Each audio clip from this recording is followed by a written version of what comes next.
Donc on traite et on valorise 357 000 tonnes de déchets par an, donc des déchets ultimes, donc non valorisables. C'est à peu près moitié-moitié entre des tonnages qui proviennent de collectivités, comme Saint-Étienne Métropole, Loire-Forêt ou Forêt-Est, et puis le reste sont des activités de déchets industriels, donc déchets d'activité économique. Première étape, c'est d'arriver à la peser. Oui. C'est ça, comment ça se passe en fait? C'est ça, donc l'ensemble des camions qui viennent sur le site de Bordeaux-Matin vont passer au niveau de ce pont bascule. D'accord. Donc un pont bascule entrée et un pont bascule sortie. On Oui. tous passer au milieu de ce flux, et si jamais il y a un déchet radioactif à l'intérieur, on a une procédure spécifique qui se met en place pour le prendre en charge. Donc en fait, on va amener les déchets sur des quais de transfert, les transférer sur des camions plus gros et donc limiter le nombre de camions sur la route. Bon alors là, on a suivi le parcours des différents camions qui arrivent, ils sont pesés, ils viennent ici, c'est le quai de vidage, c'est ça? Exactement. Ici, on est sur le quai de vidage, donc sur le site de Bordeaux-Matin, on a 4 zones pour vider les camions. Ok.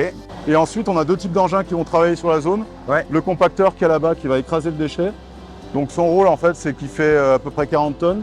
Il est très lourd et il a ce qu'on appelle les pieds de mouton. Donc il a des roues en métal avec des aspérités dessus, et ces aspérités vont aider en fait à écraser le déchet. À écraser et à casser un peu les sacs. Exactement, et augmenter la densité du déchet, puisque nous, l'enjeu en fait, c'est de mettre le plus de déchets possible dans le volume le plus petit possible. Très bien. Voilà. Les déchets ne sont pas directement en contact avec le sol, avec la terre. Non, non, bien sûr.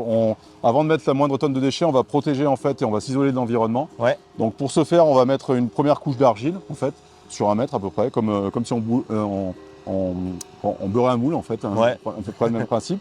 Et ensuite, on va monter une barrière de sécurité active. Donc c'est une membrane, ça ressemble à un liner de piscine, c'est le même principe qui va monter jusqu'en haut du casier et qui va nous permettre de nous isoler encore une fois de l'extérieur. Ouais, c'est quoi, Benoît, tous ces tuyaux? Il y en a un peu de partout, j'en vois. Donc tous ces tuyaux, en fait, il y a 14 km de canalisation sur le site. Ah oui. Ce sont des tuyaux en polyéthylène en fait, qui vont nous servir en fait, à récupérer le biogaz qui est produit par la fermentation de déchets pour l'amener derrière sur notre plateforme de valorisation. Donc là, on est sur la plateforme B2M, donc Biogaz Bordeaux-Matin. On est sur la plateforme sur laquelle on va valoriser le biogaz qu'on a capté dans le massif de déchets. Parfait, c'est génial. En complément, Côté revalorisation, il est incroyable. voilà, pour ce faire, on produit les besoins en électricité de 12 500 habitants. Et en complément, on a des échangeurs thermiques, là, ce sont des gros cylindres métalliques qui sont dessus. On va récupérer la chaleur de combustion du moteur pour chauffer un fluide qui va amener de la chaleur sur le réseau de chaleur de Firminy. Donc on va fournir de la chaleur aux habitants de Firminy également. On va dire une des dernières étapes, c'est ça? Exactement, c'est ça. Ici, on va traiter ce qu'on appelle le lixivia, donc en gros le jus de poubelle, hein, l'eau qui va percoler en fait à travers le massif de déchets. Ce qu'on a au fond de notre poubelle. Exactement, c'est le même principe, sauf que c'est à plus grande échelle, mais c'est le même principe. Et donc ici, en fait, on a mis en place une installation depuis le début des années 2000 qu'on vient maintenant de modifier, puisqu'en fait, on a des nouveaux seuils de rejet. Donc on a un traitement qui est fait sur ce lixivia pour pouvoir le rejeter au milieu naturel. Un bon petit jus de poubelle. Bon, c'est vachement vert ici. Il y a des déchets sous nos pieds? Donc non, il n'y a pas de déchets sous nos pieds. Ici, on est sur le terrain naturel. D'accord. Pour le savoir, en fait, s'il n'y a pas de tuyau, c'est qu'il n'y a pas de déchets, en fait. Voilà. Je vois, il y a un plongeoir.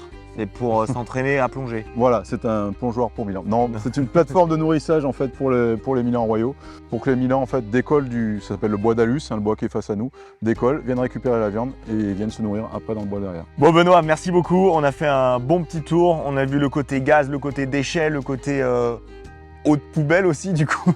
Donc c'est très complet, mais on a aussi des oiseaux et une nature qui se reforme ici, donc c'est très intéressant. Mais écoutez, c'était avec plaisir, hein, donc ouais. Ça nous permet de communiquer sur notre métier. Ça permet de voir aussi toutes les actions qu'on peut faire de valorisation et de biodiversité. Et puis maintenant, vous savez comment on fait. Exactement. À très bientôt. Bye bye.